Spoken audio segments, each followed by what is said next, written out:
তো পিতামাতার ব্যাপারে সন্তানদের যেমন হক রয়েছে, প্রতিটা পিতামাতার সন্তানদের ব্যাপারে তেমন হক রয়েছে। কিন্তু আফসোসের বিষয় হচ্ছে যে আমাদের সন্তানদের ব্যাপারে আমরা এমন গাফিল হয়ে গিয়েছি, যখন সন্তান জন্মগ্রহণ করে ইসলামিক কালচারিং তো থাকেই না, আস্তে আস্তে বেড়ে ওঠার পরে নবীজির সুন্নাত তো থাকেই না।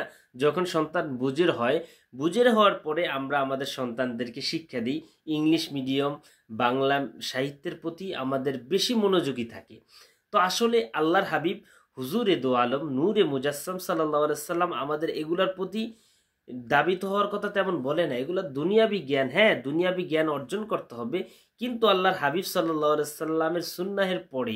কেননা আমরা মুসলমান, আমাদের ধর্ম ইসলাম, আমাদের প্রিয় নবী সাল্লাল্লাহু আলাইহি সাল্লাম কি বলেছেন সেগুলোর দিকে আমাদের মনোযোগী প্রথম হতে হবে। তারপরে যে যেভাবে চাই আমাদের সন্তানদেরকে সেভাবে বেড়ে উঠাতে পারবো। বিশেষ করে আল্লাহর হাবিব সাল্লাল্লাহু আলাইহি সাল্লাম হাদিসে মুবারাকার মধ্যে বলেছেন, আদিবু আওলাদিকুম আলা খিসালিন সালাসা, অর্থাৎ তোমাদের সন্তানদেরকে তোমরা তিনটা জিনিসের প্রতি শিক্ষা দাও, মনোযোগী করো, তিনটা জিনিস শিক্ষা দাও।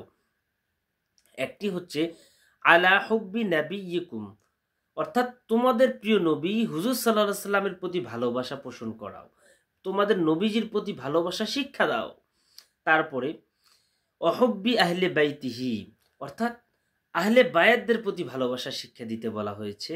তারপরে ও আলা কিরাআতিল কোরআন, অর্থাৎ কোরআনে পাক তেলাওয়াতের কথা বলা হয়েছে, কোরআনে পাক তেলাওয়াত করতে শিক্ষা দেওয়ার কথা বলা হয়েছে। আমরা প্রথমে শুনতে পারলাম আলা হুব্বি নাবিয়্যিকুম, নবী সাল্লাল্লাহু আলাইহি সাল্লামের ভালোবাসা শিক্ষা দেওয়ার কথা বলেছেন। আফসোসের বিষয় হচ্ছে আমাদের সন্তানরা বড় হলো, আমরা বিভিন্ন বিষয়ের প্রতি শিক্ষা দেই, কিন্তু আমাদের নবীজি কে সেই নবীজির ফুল নেমটাও বলতে পারবে না, নামটাও বলতে পারবে না। তো সেই নবীজির ভালোবাসা দূরেই রাখলাম, নামটাও বলতে পারে না। আফসোস, শত কোটি আফসোস। তো এই জন্য প্রিয় ভাইরা, আমাদের সন্তানদেরকে আমরা তিনটা জিনিস শিক্ষা দিব। এক নাম্বার হচ্ছে আমাদের নবীজির প্রতি ভালোবাসা শিক্ষা দিব। দ্বিতীয় নাম্বার হচ্ছে আল্লাহর হাবিব সাল্লাল্লাহু আলাইহি সাল্লামের আহলে বায়াত, যারা নবীজি সাল্লাল্লাহু আলাইহি সাল্লামের পরিবারের সদস্যগণ, তাদের প্রতি ভালোবাসা শিক্ষা দিব। তৃতীয় নাম্বার হচ্ছে ওয়া আলা কিরাআতিল কোরআন, কোরআনে পাক তেলাওয়াত শিক্ষা দিতে হবে। এটা হচ্ছে আমার নবীজির শিক্ষা। যখনই আপনার সন্তানকে, আপনার বাচ্চাকে আপনি বুঝের হলে, জ্ঞানের হলে কোরআনে পাক তেলাওয়াত শিক্ষা দিবেন, নবীজির আহলে বায়াতদের ভালোবাসা শিক্ষা দিবেন, অহব্বি নাবিয়্যিকুম, নবীজির ভালোবাসা শিক্ষা দিবেন, তখন আপনার সন্তান যখন বড় হয়, মনে রাখবেন সেই সন্তান কখনো পিতামাতার প্রতি গাফেল হতে পারে না, সেই সন্তান কখনো পিতামাতার হক নষ্ট করতে পারে না। অবশ্যই পিতামাতার খেদমত করবে যদি আপনি আপনার নবীজির তিনটা জিনিস শিক্ষা দেন।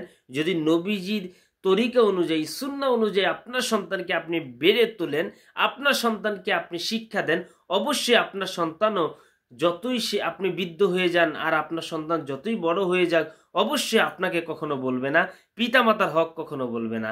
আল্লাহ তাবারক ওয়া তাআলা আমাদের নবীজির সুন্নাহ অনুযায়ী আমাদের সকলকে জীবন গড়ার তৌফিক দান করুক।